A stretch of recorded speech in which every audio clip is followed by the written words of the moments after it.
A small boat appears on the distant horizon, thundering through the water, the white tail of its wake trailing behind. Fear immediately sweeps through the bridge, with every available pair of binoculars now trained on that approaching vessel. The captain lowers his binoculars, reaches for the oil tanker's intercom, and utters the words that have become terrifyingly common in this part of the world. Words that send a shiver through the spines of everybody on the ship. Pirates approaching. As the small boat zips through the surf at high speed, the captain orders his entire crew into the safe room deep within the bowels of the mighty ship. The procedure has been practiced many times because over the last 2 decades, this type of naval assault has become alarmingly frequent and indeed sometimes deadly. The captain barks a final frantic SOS into the ship's radio, alerting the authorities and naval patrol ships in the area that they're about to be attacked before abandoning the bridge. The crew hurries through the ship's passageways, eager to be well out of sight before the boat arrives. They arrive at the safe room, a small compartment with an enormous metal door for protection and a crowd inside. The captain, arriving last, orders a crew count. Everyone's accounted for. On his orders, the cast iron door slams shut. What happens next is anybody's guess. Now, while the world of piracy still conjures images of a patched rag scallion swinging for the rigging with a cutlass clamped between their teeth, the modern incarnations have a very different style, but still operate in much the same manner. Piracy is an act of robbery or violence committed in international waters outside of the jurisdiction of any specific nation. It's occurred for thousands of years, dating back to the 14th century BC, when the infamous and enigmatic group known as the Sea People terrorized parts of the Mediterranean. Now, in today's video, we're going to focus almost entirely on modern-day piracy, and in particular the treacherous stretch of coast around the Gulf of Guinea, now the focal point of pirate crime. The problem has been so bad in this region for the last 10 years that it has sometimes been dubbed the modern-day Port Royal, the small town in southeastern Jamaica, home to scores of pirates in the 15th and 16th centuries.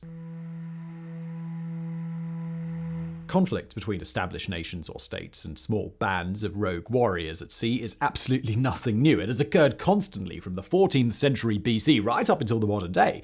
The Romans frequently fought against a group known as the Illyrians before finally defeating them in 229 BC, while the final centuries of the mighty empire saw repeated pirate attacks by Gothic, Frankish, and Saxon groups.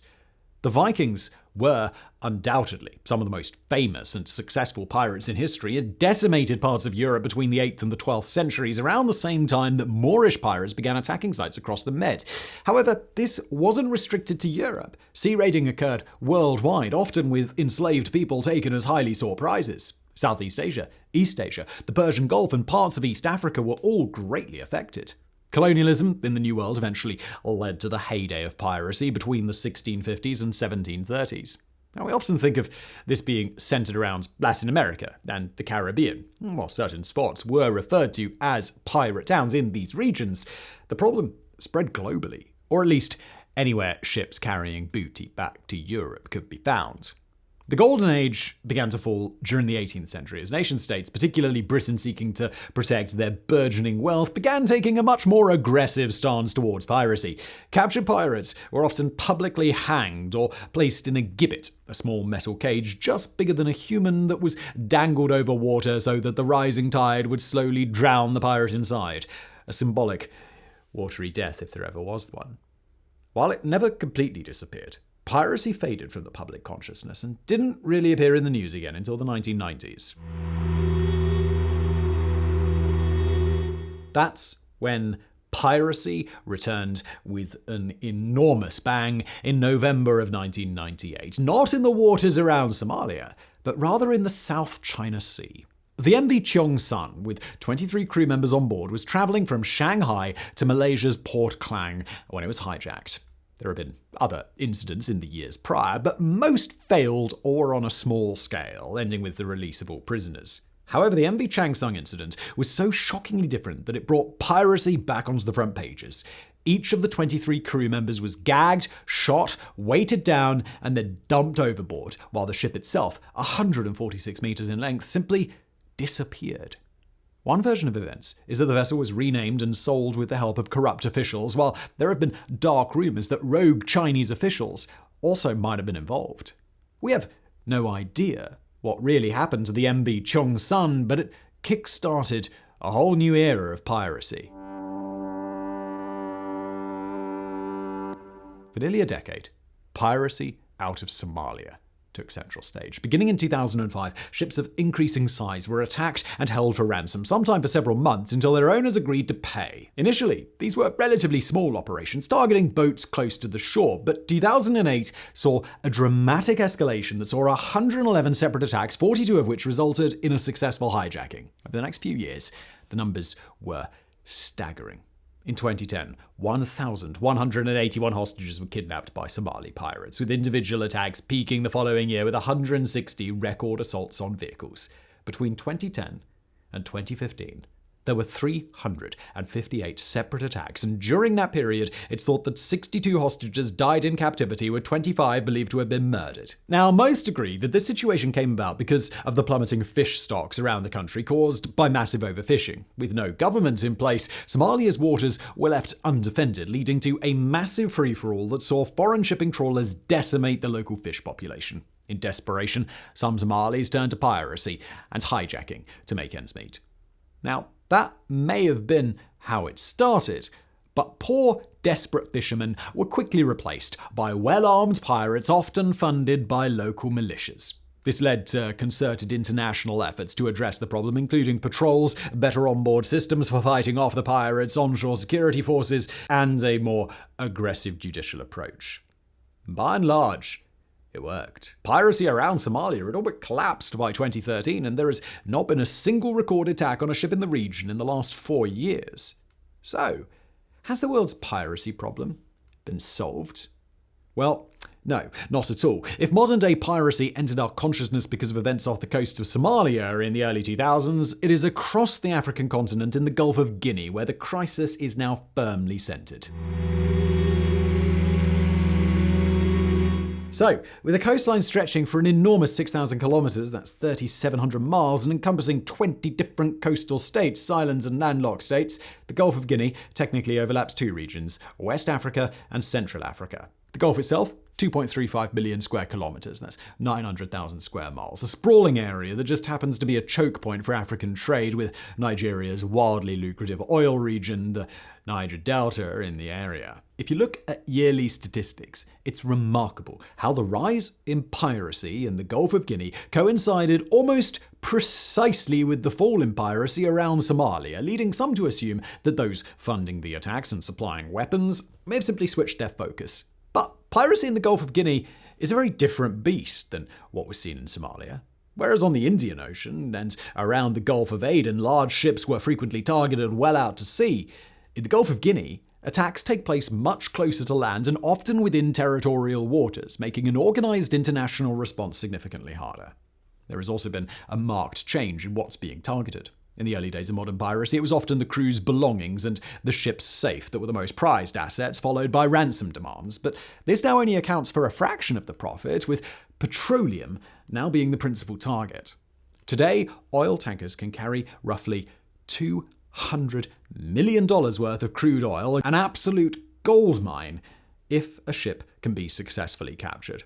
Old-fashioned ransoms, still not over just yet though, with a study by the UN Office on Drugs and Crime concluding that the ransom payments in the Gulf of Guinea equate to around $5 million annually. The region saw a record number of attacks in 2020, with 130 crew members kidnapped across 22 separate incidents, but the number of successful hijackings has decreased sharply in the last few years. The region, along with help from the wider international community, is slowly mobilizing to address the issue in the Gulf of Guinea.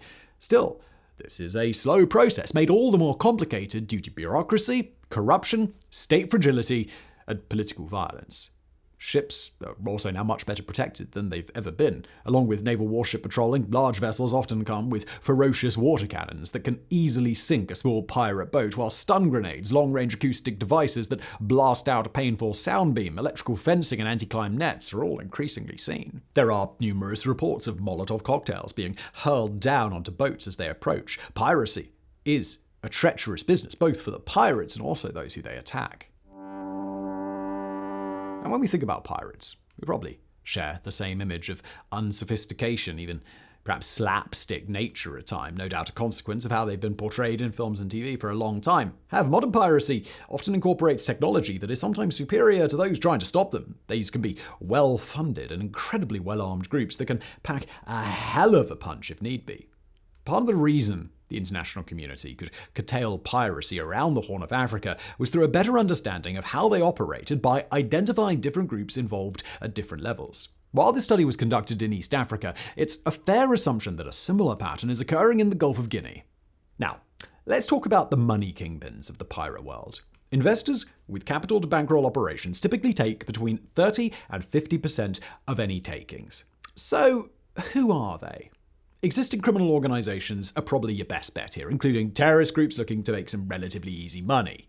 And then there's the question, who are the pirates? As we'll be coming to shortly, piracy is almost always linked with poverty in the Gulf of Guinea and around the world. Prosperity generally does not breed piracy. People with a good income who can support their families tend not to take enormous risks trying to hijack oil tankers, especially those that are now protected by heavily armed warships.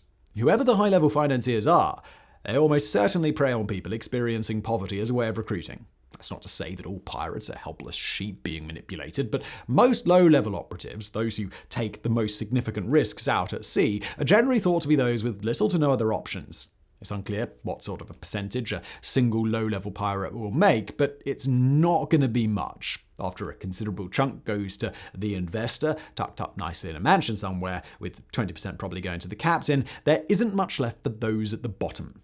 In 2013, CNN reported that low-level pirates operating off the Gulf of Somalia could make between $30,000 and $70,000 per hijacked vessel, but that figure has almost certainly come way down now. And now let's talk about the local community. How much this group is involved in piracy is debatable, and it often depends on the area. However, it is clear that local communities often assist pirates through goods, including food, water, petrol, or other means, such as providing a safe place to hide. And this is often not simply a one-way street, and there have been several instances of poor villages on the Gulf of Guinea suddenly and mysteriously blossoming with cash. The fact is, piracy tends to explode in areas of the world where extreme poverty is being faced. The situation in Somalia came about because of the collapse of the country and the subsequent tussle for fish stocks. While nations around the Gulf of Guinea are not failed states, it's impossible not to look at poverty, unemployment, and corruption as three of the primary root causes of the problem. Many pirates are thought to come from the Niger Delta, Nigeria's fabulously oil-rich region that makes a select few extraordinarily wealthy and leaves the scraps for the rest of the population to fight over. As well as rampant corruption, environmental catastrophes have decimated parts of the region, including two massive oil spills around the small town of Bobo in 2008 and 2009. The area also has some of the highest unemployment levels in all of Nigeria, usually between 25 and 40%, compared to the national average of just over 20%. You don't need a sociology degree to know what happens when scores of young men cannot find work to help their families. Criminality may not be people's first choice, but it certainly becomes an attractive one as a last resort. Unstable governing is another root cause of piracy in the region and how these governments are structured. As with many parts of the world, most countries in West Africa still follow a top-heavy model of government, meaning power and overall control are centered at the top, often in distant capitals rather than in smaller regions. Plenty of research suggests that greater autonomy at a regional level lowers crime because it gives officials more power to address incidents directly affecting their community. Considering that much of the piracy in the Gulf of Guinea occurs close to shore, more investment and autonomy in law enforcement at a lower level has long been a recommendation of studies on the topic. Yet, of course, it's not that easy. Another major part of the piracy problem is either the incompetence of the law enforcement and judicial system or outright collusion. While we have no idea how bad this problem is, there have been numerous cases where it was nearly impossible that the police or Coast Guard were not involved to some degree. Corruption continues to hamper efforts to curtail the problem, but steps are being taken. The international response to the piracy crisis in the Gulf of Guinea has been muddled, but is now starting to show a bit of promise. With pirates often staying close to shore, it's difficult for foreign navies to enter without the express consent of the nation, something that can take hours to secure, by which time the pirates are long gone. The region has seen several initiatives over the years, including Operation Prosperity between Nigeria and Benin in 2011, the Yaoundé Code of Conduct YCC in 2013, which was signed by 25 countries from West and Central Africa, and laid out a regional strategy to prevent and prosecute illicit activities. However, it's worth pointing out that the YCC is not a legally binding document, which many argue continues to hamper efforts. Nigeria has long seen some of the highest numbers of pirate attacks, and yet until just a few years ago, there had been virtually no prosecutions. Pirates would often be arrested and simply released on bail, and it was until the Suppression of Piracy and Other Maritime Offences Act in 2020 that things began to change. The UN estimates that the region's direct and indirect costs relating to piracy account for around $1.9 billion per year. Around $500 million is spent annually to keep piracy at bay in the region, and this is starting to work. Piracy in the Gulf of Guinea is dropping, though it's thought that much of the lower-level attacks against local boats and ships just go unreported. Despite 2020's record-breaking numbers, perhaps a consequence of the COVID-19 pandemic, the trend is generally decreasing. Recent numbers seem to be different wherever you look and often consider various factors, but the number of large-scale hijackings in the Gulf of Guinea is now between 10 and 20 annually, down from hundreds at its peak. As with the Horn of Africa, and perhaps even more in the Gulf of Guinea, the problem is complex and isn't as simple as just stopping piracy. Social and environmental degradation means that piracy and other forms of crime will continue to be attractive to those struggling in terrible circumstances. Until they're adequately addressed, those small boats will no doubt continue to come daring out, armed to the teeth, with their eyes fixed firmly on these great, lucrative leviathans cruising past their countries.